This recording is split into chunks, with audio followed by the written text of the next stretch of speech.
Welcome to Talking Business, a podcast produced in Melbourne, Australia. The podcast is available on the Acast app, the Apple Podcast Store, or wherever you go to get your podcasts. Or you can get it at the Business Acumen website at www.businessacumen.biz. I am Leon Getler. My job is to review and monitor the week's news in business, finance and economics. I bring it all to you every week. This is episode number 44 in our series for 2021, and today's date is Friday, December the 3rd. First, I'll be talking to Frontier Pets founder Diana Scott to discuss how Frontier Pets is helping put an end to the 500 million Australian animals stuck in factory farming and how they've created an additional source of income for Australian farmers. And I'll be talking to economist Saul Eslake about how Australia will manage the recovery. But now, let's talk to Diana Scott. Diana, tell us about Frontier Pets. So you're putting an end to animals stuck in factory farming, and you've developed all these partnerships to assure Australians get quality cuts of beef, chicken, pork and egg. How does it work? Okay, so I'm on a mission, on a vision to stop factory farming, and I, from a personal point of view, I eat free-range produce and I donate to advocacy groups. But I wanted to do something much more significant than that. I thought if I want to end factory farming, I need to do something, I need to make a huge impact in this ethical farming community. And I was, it was just really serendipitous. I was looking at my pet food, I was thinking, well, this looks not only unappetizing, but I don't know what's in it. So I did some research and found out that the pet food manufacturing industry props up factory farming by using the offcuts of factory farmed animals. So I was on a mission to find an ethically sourced pet food, and I couldn't find one. And I spoke to an animal nutritionist and said, this is what I want to do. And she said, well, there's nothing around. You're just going to have to feed raw. So you'd have to cut up all of these ingredients and feed your dog. So that would take all of my Sunday and all of my freezer space. And I stumbled across a technique called freeze drying, which is extremely popular in the States and in New Zealand, but not so well known here in Australia.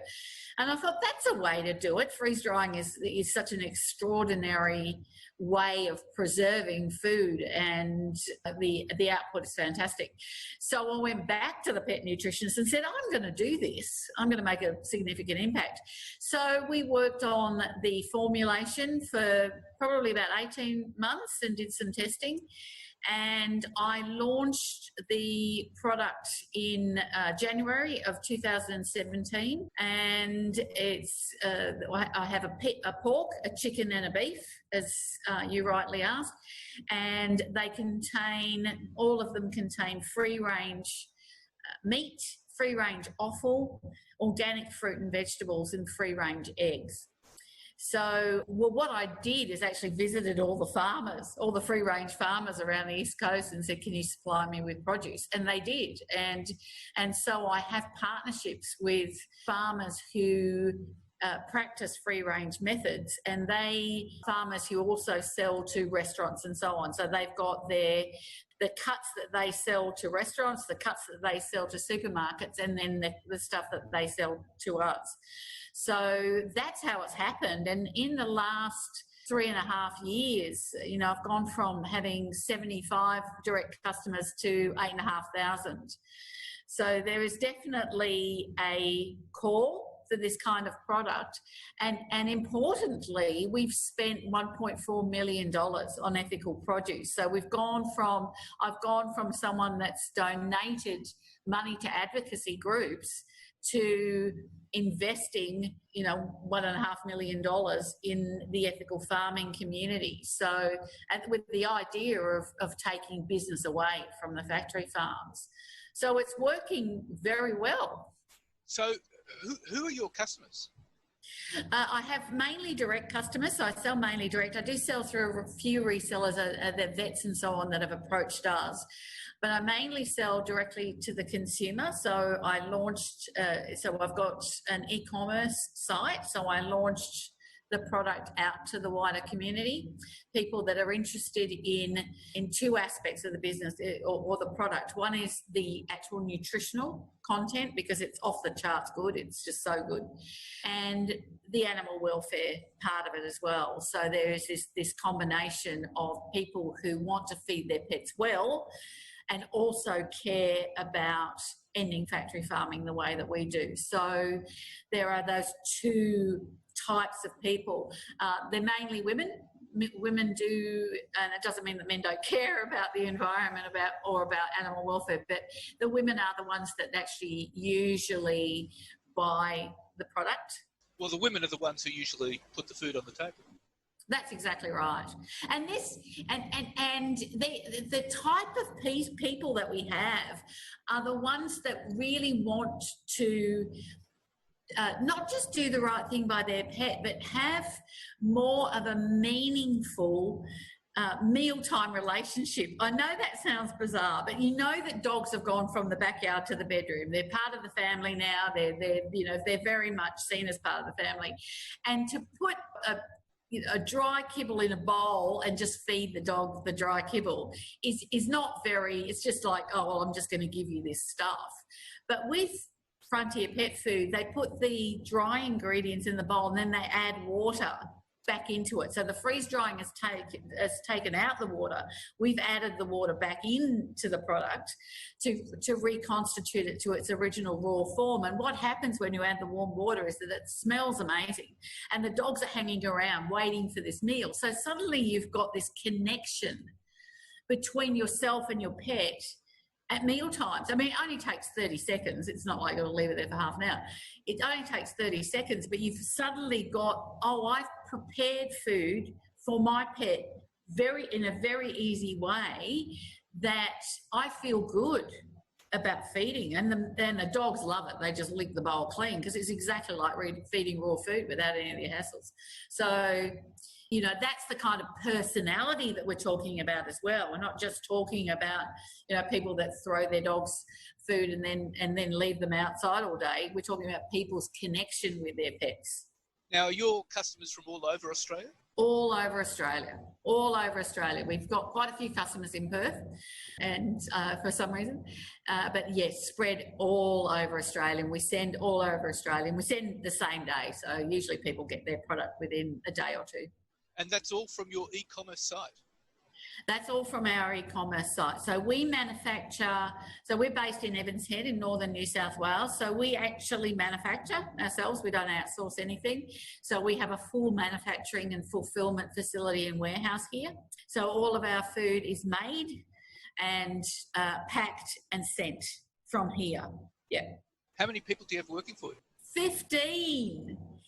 So we went from literally 3 years ago when I was in my study at home and I had a dining and a lounge room full of dog food to a full facility where we employ 15 people. And Evans Head's quite a small town, but we're right up there in terms of our employees. It's great. What's wonderful is that we can offer, you know, people a lot of flexibility. So, you know, we've got young mothers, you know, grandparents that just want to work a few hours a day. So we're able to offer that kind of flexibility with people here. And we actually, sorry, you're probably going to ask me this, but, you know, we've become quite a thing in Evans Head because we're a reasonably larger company now, and we've won quite a few industry awards here, which is all based around what we're giving back to the local community as well in terms of employment. So we won Business of the Year last year, which was wonderful, and manufacturing and innovation and a bunch of other things. So yeah, I'm really proud of that, Leon. I think that's just fantastic to be able to offer people different ways to work with us that fits in with their lifestyle as well. And you also have developed special suppliers of pork, beef and eggs, haven't you? Yes, we've got our local, we've dealt with a few different producers, and our pork comes it's very local. It's in Borrowdale, so it's very local. And our chicken comes from WA actually, but we're talking to some other people in Queensland. And our beef comes from all over New South Wales and Victoria. So, but we're starting to talk to some other smaller companies as well, because our business is growing so much. We need to talk to companies that are able to supply us. But we are now spreading a little bit to the smaller farmers that we can deal with directly, and have a number of different suppliers locally. All of our fruit and vegetables come locally as well, so that everything gets delivered every week. Everything's fresh every week. So you'll be increasing your supply chain quite massively. Yeah, we will, and it's also so that we can meet our consumer demand. But what it's also doing, which I think is really, really cool, is that we're about to export to Korea. That is, we weren't quite ready to export yet, but Korea was really hammering us. And so what we're able to do is, for the companies that are supplying us with produce, they now have a way to export their product without having to directly export their product, if you know what I mean. So we're giving them a value add. So we've got our egg suppliers. We use a local egg supplier here called Possum Creek. Now, they couldn't possibly export their product. They're not in a position to export fresh eggs. But we use their fresh eggs in our product, and then we export our product. So we're actually increasing the demand for their product in areas that they wouldn't possibly have been able to do. Are there any other countries you export to? We don't export. We've been asked by Japan and the States and New Zealand. Singapore is knocking at our door, and China. But we want to, Leon, there is enough here to fulfill the market here. And we are very, very focused on getting our Australian market really well established and our production really well streamlined. If we look at this in context, Australians spend just under $4 billion a year on pet food. So you don't need to do much. There's so much market here. You don't need to go to China. You don't need to go elsewhere. And then in the same way that I want to focus on Australia, is that all of our produce is Australian, and it's very much that kind of community aspect of it. So it doesn't mean we won't export. As I said, Korea, they were very, very keen on our produce. Koreans in particular are very keen on Australian produce. And then when you add that extra layer of the fact that it's ethical and it's free range and there's no hormones and there's no grain and all of those things that they've had to put up with for so long. So yeah, eventually, but even in 3 years, we could be so big that it would be quite challenging. Well, Diana, it's a fascinating business, and congratulations, and wonderful talking to you. Thank you very much for your time. You're extremely welcome. My pleasure. And now let's talk to economist Saul Eslake. Saul, how do you think Australia will go about its economic recovery in 2022? Well, I think we will see a very strong rebound in economic activity in the current quarter after what I describe as the recession we experienced in the September quarter. We didn't have 2 quarters in a row of negative growth, which many people use as the definition of a recession. As I think we've discussed before, I think that's a very silly definition.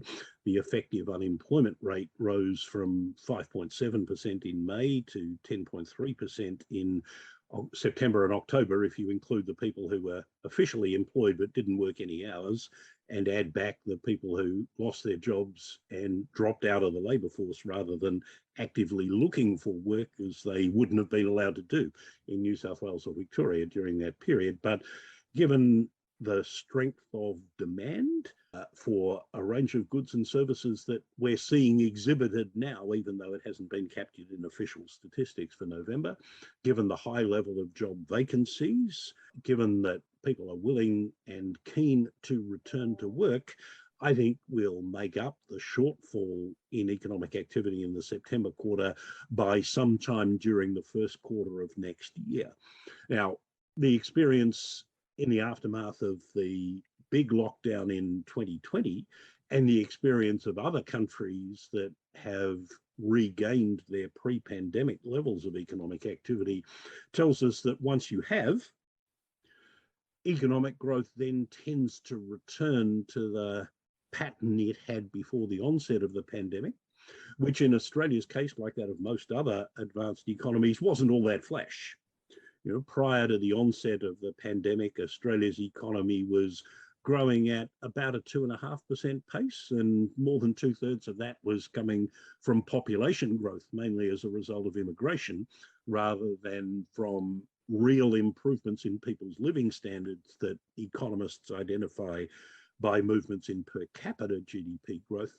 And there's nothing that I can see that says Australia is going to experience sustained above trend growth in economic activity once we get back to pre-pandemic or pre-lockdown levels of economic activity, which we should have done by the first quarter of next year. And yes, certainly households have accumulated a considerable volume of savings, which they will probably spend. But my guess is that immigration will return gradually rather than quickly to its pre-pandemic levels. We may, for example, not get the same influx of students from China as we were getting prior to the onset of the pandemic because of the deterioration in the bilateral relationship between Australia and China that to date has shown up in Chinese boycotts of various exports of goods like coal and barley and wine and so forth. But we don't yet know what impact that will have on international education and tourism, which are also pre-pandemic, at least important areas of our trade. At some point, I think in 2023, interest rates will start going up. And there are various other challenges that I think the Australian economy faces, including whoever is the government after the next election decides to do by way of reining in the budget deficit that has blown out during the pandemic. So my sense is that after a burst of growth in the fourth quarter of this year and the first quarter of 2022, economic growth is probably going to settle back to a more sedate pace of about 2 to 2.5% per annum. Which means the economy wasn't travelling that flash pre-pandemic, so we would be back at that state, wouldn't we? Well, that's what seems to be the most likely scenario. The upside, perhaps, is that the Reserve Bank now accepts, as does the government, that inflation isn't going to take off with an unemployment rate of 5%. There's a good chance that we'll get the unemployment rate down to 4%, I think possibly by the second half of next year, depending on how quickly immigration resumes. And at that point, hopefully, we'll see some pickup in wages growth. That's certainly what the Reserve Bank is looking for before it begins returning interest rates to more normal levels from their current record lows. But I don't really see anything else on the horizon that says there are solid grounds for believing that Australia is going to achieve 3.5% to 4% economic growth from 2022 through to 2025, for example. What would we need to have to get Australia's economic growth to 3.5% to 4%? Well, I think we need a combination of things rather than there being any single answer, single magic bullet that would produce an outcome like that. I think sustained levels of infrastructure investment on well-chosen projects that will produce long-term economic benefits would help. Stronger growth sustained in dwelling construction would probably help. If we had a coherent energy policy that provided certainty about electricity pricing and other aspects of Australia's energy markets that created the conditions for sustained private investment in low emissions electricity generation and transport, that would certainly help. But you have to set against that the headwinds that we're likely to face from higher interest rates in the United States and possibly other overseas economies, a slowing Chinese economy, as well as probably no improvement in the current state of bilateral relationships with our major trading partner, China, the risks to our exports posed by the perception that Australia isn't pulling its weight when it comes to reducing its own CO2 emissions, with the possibility that Australia's exports could therefore become subject to what are called carbon tariffs in other markets such as the United States, Europe, Japan, and Korea, which would adversely affect potentially a wide range of Australia's exports, as well as the absence of anything that provides any basis for confidence that Australia's poor productivity performance in the second half of the past decade is all of a sudden going to be improved in the next 5 years or so. How can we go about improving productivity? That seems to be one of the big issues now. Yeah, and there's a complex array of factors that explain the deterioration in productivity in Australia over the past decade. And I should emphasise that they're by no means unique to Australia. Slow productivity growth is something that's been observed all over the advanced world and indeed in some emerging economies as well. Some of it appears to be due to the inability of what are called laggard firms to capture and deploy technological advances in the most advanced firms. And that's probably in part a byproduct of the nature of new emerging technologies themselves, that it's very easy for those firms who develop advances in technology to protect their intellectual property and to increase their market power and drive competitors out of markets. We've certainly seen that on the global stage, and there are elements of it in Australia, and that probably acts as a drag on productivity growth. Something that communities and politicians find hard to understand is that a key driver of productivity growth is labour and capital moving out of poorly performing firms into better performing firms and out of low productivity industries into higher productivity industries. And we have, like many other countries do, a whole suite of policies that intentionally or otherwise prevent that happening. So very low interest rates, for example, is a factor that helps prop up firms that would otherwise go out of business. Tax preferences and other subsidies for small business, simply because they're small and for no other reason, can have the same effect of perpetuating the existence of poorly performing firms in a way that acts as a drag on productivity. But there are other things where perhaps the solutions are more obvious, though nonetheless politically challenging. That includes the deteriorating performance of Australia's education system. So, studies of assessments of student performance show Australia continually slipping relative to other countries in the knowledge and skills that are being imparted to our students, and that obviously must detract from productivity as well over longer periods of time. Final question. We're assuming there'll be interest rate rises in 2022, possibly, and certainly in 2023. What impact will that have? Well, the financial markets are certainly assuming that there will be 2 increases in interest rates in 2022, despite the Reserve Bank pushing back fairly forcefully against that idea, saying that current data and forecasts don't warrant increases in interest rates next year.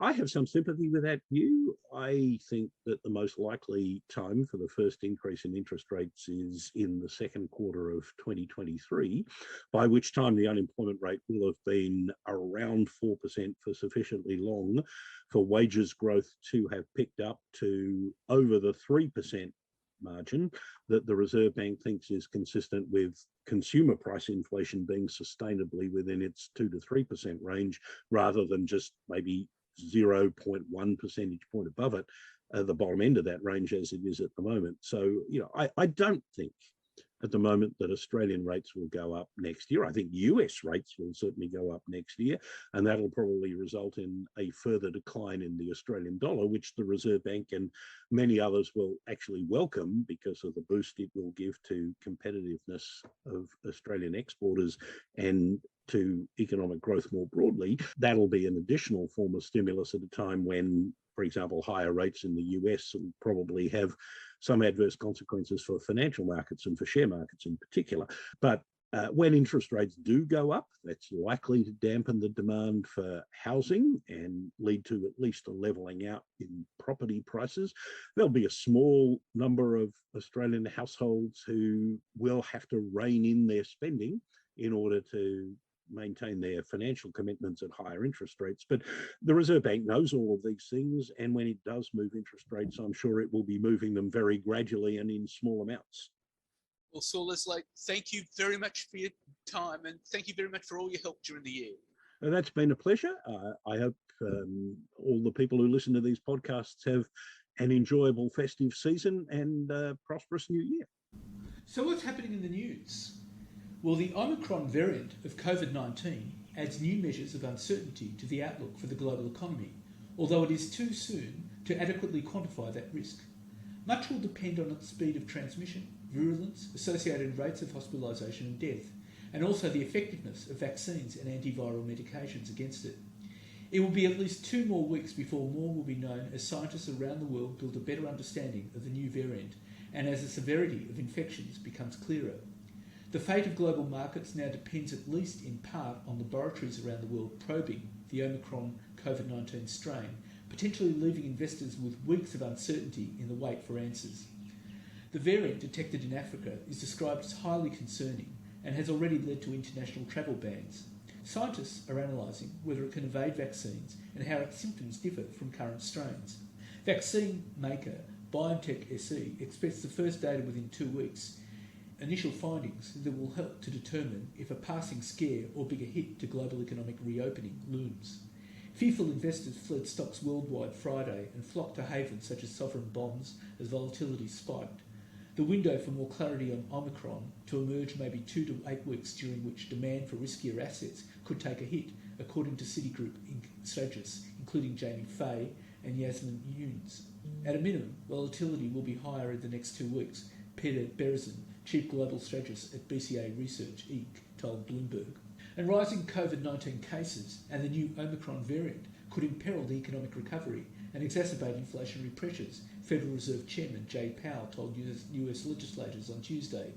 In testimony delivered at a joint congressional hearing with Treasury Secretary Janet Yellen, Mr Powell said that while US consumer demand remains buoyant and workers are returning to the workforce, the possibility of coronavirus pandemic-related setbacks is clouding the economic outlook.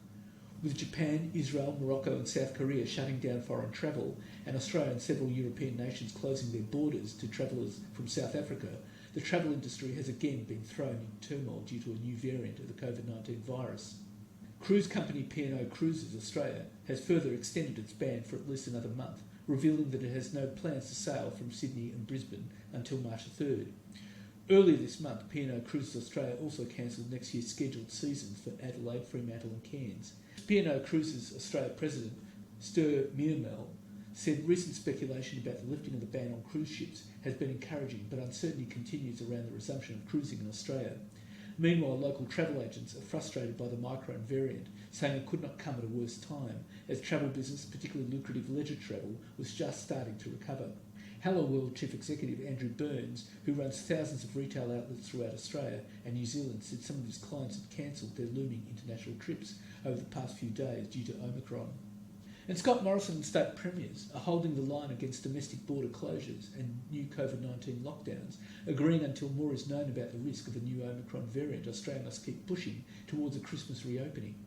At a National Cabinet meeting held late on Tuesday, Commonwealth Chief Medical Officer Paul Kelly said it would be 2 weeks before a fuller picture of the threat from the newly declared variant of concern was clear. He told premiers and chief ministers that no evidence yet existed to suggest COVID-19 vaccines were not working against Omicron, first identified in Africa last week. Professor Kelly said there was no evidence to suggest the variant would lead to more serious illness than the deadly Delta strain. while Queensland Premier Anastasia Palaszczuk said earlier that moves by countries such as Israel and Japan to close international borders suggested Omicron was more serious than previous strains, it was pointed out in the SNAP talks that those countries were aligning themselves with Australia's existing border stance. Victorian Premier Daniel Andrews, who held talks with Qantas Chief Executive Alan Joyce on Tuesday, said the federal government was wise to delay arrivals of foreign students and skilled workers by 2 weeks, but it would keep its state borders open because the consequences of closing would be very significant. And Prime Minister Scott Morrison has threatened to intervene and break the industrial gridlock on the nation's ports unless the Maritime Union of Australia and Patrick Terminals negotiate a resolution to their months-long dispute. Declaring the efficient operation of ports critical to the economic recovery, Mr Morrison has also flagged longer-term substantive legislative change to break the power of the MUA. He said Treasurer Josh Frydenberg had charged the Productivity Commission to look at the broader issues hampering the productivity of Australia's ports. The inquiry would include an examination of recent criticisms by the Australian Competition and Consumer Commission of the poor performance of Australia's ports, exacerbated by the MUA's enterprise bargaining deals.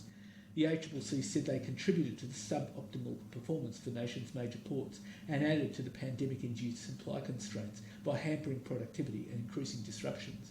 The Productivity Commission would report by the middle of next year, just after the federal election, setting the scene for a pre-election fight and, should the coalition win a fourth successive term, an early pursuit of a reform agenda. And the Australian economy has contracted by 1.9% during the September quarter, with lockdowns in place in New South Wales and Victoria for most of the period. Economists have been expecting a contraction of 2.7%. On an annualised basis, however, the economy grew by 3.9%. Economists had been forecasting growth of 3%. And Westpac faces a $130 million fine after the corporate watchdog took the unprecedented step of launching 6 lawsuits against the bank simultaneously, including one for charging fees from 11,000 dead clients.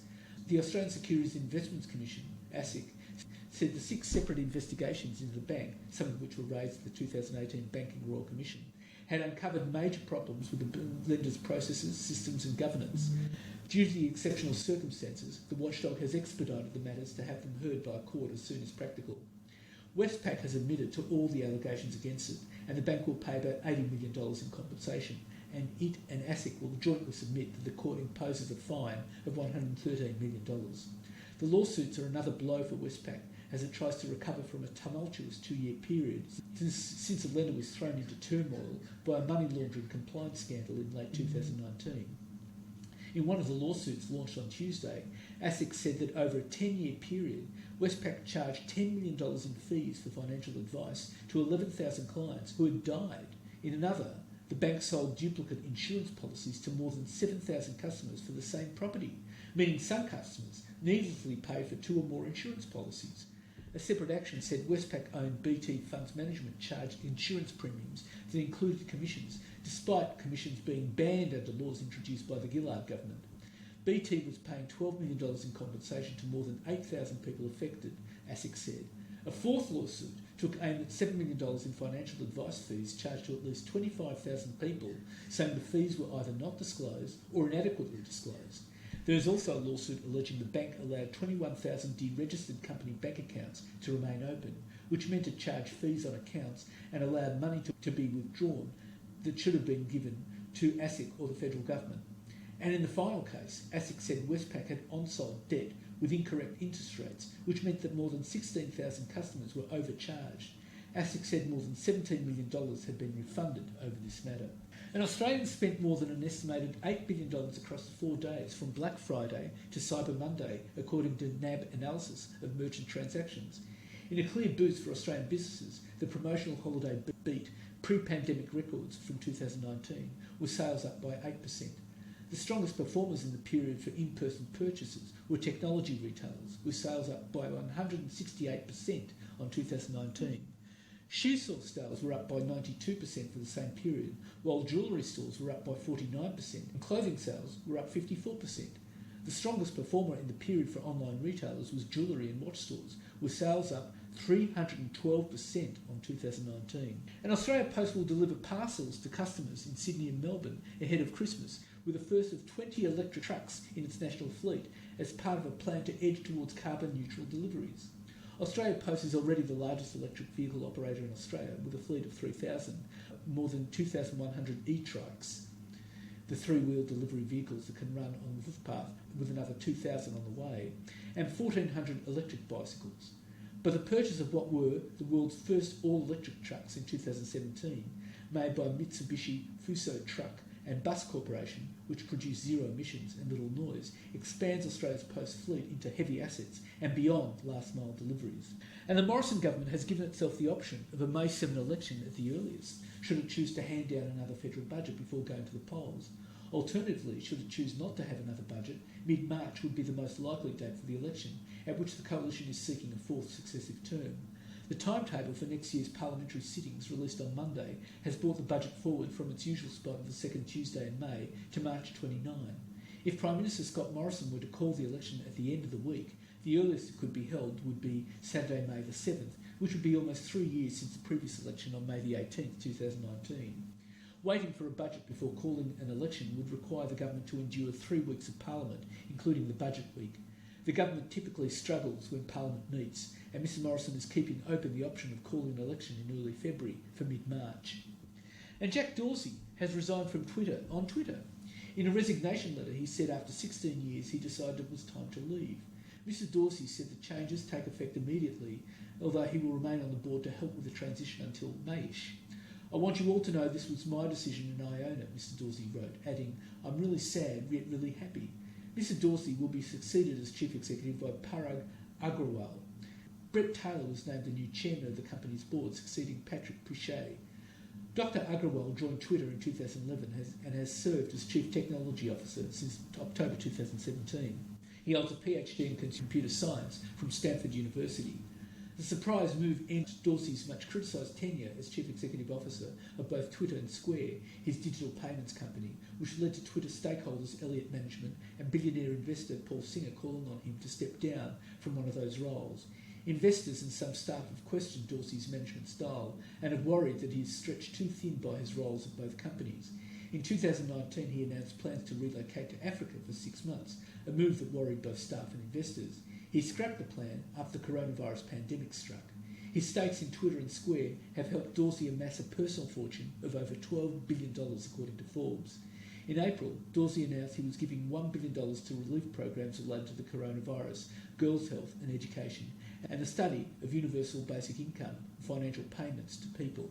And a Grattan Institute report has argued for a bond-funded $20 billion social housing future fund, allowing the creation of an extra 3,000 social housing units a year to tackle the existing shortfall and growing demand for secure housing for low-income Australians. The Institute said the federal government already managed 6 funds worth a collective $247.8 billion, including the $199.1 billion future fund, and a social housing fund that started next year could build 24,000 additional dwellings by 2030 and 54,000 by 2040. The lack of investment is a growing problem. The country's 430,000 social housing dwellings, accommodation for the lowest income Australians who pay rents capped at 25% of household income, has dropped to just 4% of total stock from 6% in 1991, the report shows. Social housing is a crucial part of the infrastructure puzzle to allow lower income people to play a productive part in the economy and also to give them a chance to prepare their own financial future. And zero alcohol craft brewer Heaps Normal has raised $8.5 million in capital from a range of investors, including Adore Beauty founder Kate Moss and the co-founder of Echo toilet paper outfit Who Gives a Crap, Simon Griffiths. Heaps Normal Chief Executive Andy Miller said the craft beer group began selling its first products in July 2020 and is expecting volume growth to be 8.5 times higher in 2021-22 as the zero alcohol category expands quickly, driven by sharper focus on health and well-being. Mr Miller said being a pure-play zero alcohol company that does not make any alcoholic beers gives the company extra credibility. He said the pandemic had been the catalyst for many people to pay closer attention to their health and well-being, and this had helped accelerate growth in the broader zero alcohol category. And that's it for this week. And next week I'll be talking to Grant Emanuel, Global Marketing Director for the Chamberlain Group, Australia's leading manufacturer in garage door openers and accessories, embracing change and adopting a nimble approach to the ever-evolving economic landscape. Emanuel has navigated a new world of online-led strategy, virtual office banter and a more adaptive approach to accommodating the needs of individual markets with different economic, social and health circumstances. And I'll be talking to IFM Investors economist Alex Joyner about the outlook for 2022. In the meantime, you can catch me on Facebook, Twitter and LinkedIn. And if you want, leave a comment. Wishing you all a safe and healthy